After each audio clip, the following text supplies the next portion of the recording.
నీ వెలుగు వేకువ చుక్కవలె ఉదయించును. యెషయా 58వ అధ్యాయము 8వ వచనము.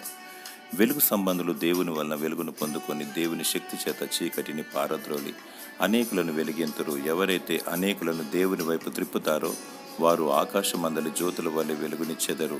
యేసు ప్రభు, నేను లోకమునకు వెలుగై ఉన్నాను, నన్ను వెంబడించు వారు చీకటిలో నడవక వెలుగులో నడుతురు అని చెప్పాడు. చీకటి సంబంధులను యేసు చెంతకు తీసుకువచ్చి వెలుగు బిడ్డలుగా మార్చి వీరు జ్యోతుల వలె మారుతారు. దేవునికి స్తోత్రం కలుగునుగాక.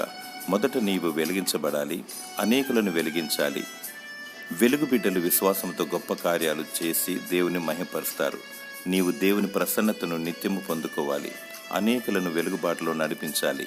అనేకులకు వెలుగు దేవునికి మహిమయు నీకు దీవెన కలుగులాగన ప్రార్థించు, దేవుని స్తుతించు. దేవుడు నిన్ను ఆకాశమందలి జ్యోతి వలె చేసి నిన్ను దీవించునుగాక. ఆమెన్.